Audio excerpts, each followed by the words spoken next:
పొడగొట్టొద్దు.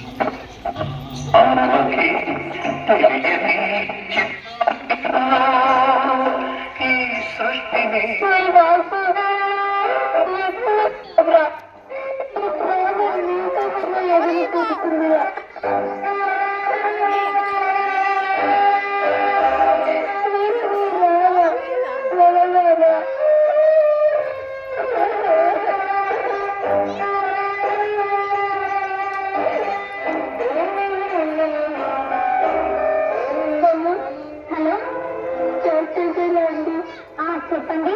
నేనండి సాయితని. మీరు ఈరోజు రమ్మని చెప్పారు, కానీ నా కొడుకు దుబాయ్లో ఉంటున్నాడు. మీరు వస్తానని చెప్పారు. రాజుని వచ్చి కలుస్తాం. మీ హెల్త్ కండిషన్ అస్సలు బాగాలేదు. ఆ విషయం మీకు కూడా తెలుసు. అసలు మీ పరిస్థితి మీ అబ్బాయికి చెప్పారా? మీరు ఇప్పుడు ఎమర్జెన్సీ కండిషన్ లో ఉన్నారు. త్వరగా ట్రీట్మెంట్ చేయాలి. నాకేం ప్రాబ్లం లేదు, తర్వాత మీ ఇష్టం. రాజుని వచ్చి కలుస్తాం డాక్టర్. సరే.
బయటకి వెళ్ళొస్తుంది. ఏంటమ్మా దేశం కాని దేశంలో ఎన్ని ఇబ్బందులు పడుతున్నాను. నా గురించి చెప్పి నిన్ను కళ్ళారు పెట్టడం ఎందుకని. సరే హాస్పిటల్కి వెళ్ళాము.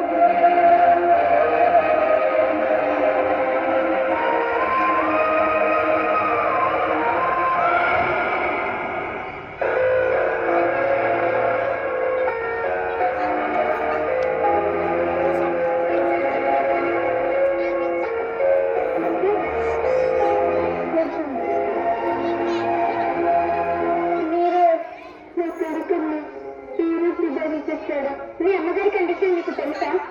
ఉద్యోగాలు డ్యూటీలు ఇంపార్టెంట్ కాదనట్లేదు, కానీ కుటుంబం కూడా ఇంపార్టెంట్ కదా.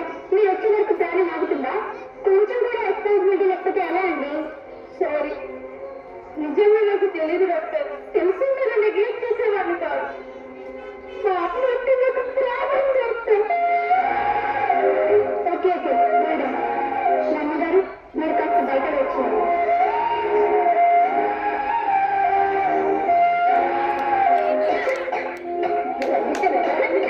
ఆమెకు అర్జెంటుగా ఆపరేషన్ చేయాలి. 10 లక్షల దాకా ఖర్చు అవుతుంది. మనల్ని ఎంత త్వరగా అడ్మిట్ చేస్తే అంత మంచిది. ఓకే డాక్టర్, ముందు అరేంజ్ చేస్తున్నారు. ఆమెకు ఆల్రెడీ మందులు ఇచ్చాను, అవి కంటిన్యూ చేయండి.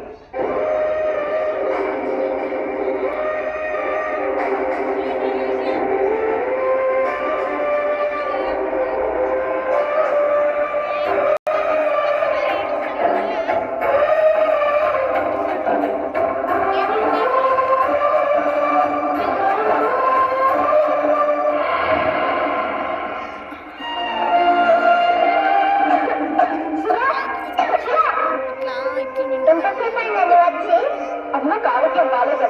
నాకెందుకు చెప్పలేదు?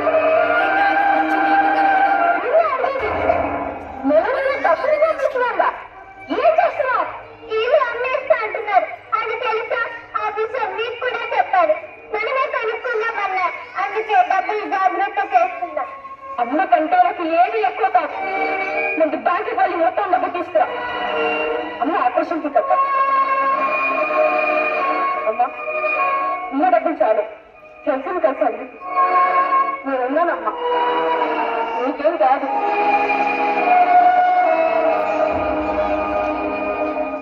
బాధపడకమ్మా, నాకు ఇలా ఆరోగ్యం బాగాలేదని తెలిసేసరికి వాడు అలా కంగారు పడుతున్నా అంతే.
ధరించాను.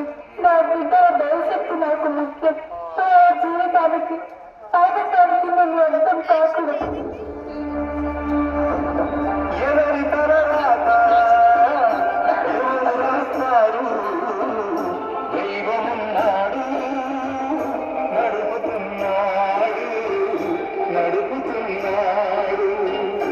ఎవరి తర్వాత ఎవరు రాస్తారు, దైవమున్నాడు నడుపుతున్నాడు నడుపుతున్నాడు.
బాగుపడాలని కోరుకుంటాను. రాగాలని వచ్చిన రోగాలకు బిడ్డల జీవితాన్ని కాలిపెట్టాలని అనుకుంటున్నాను.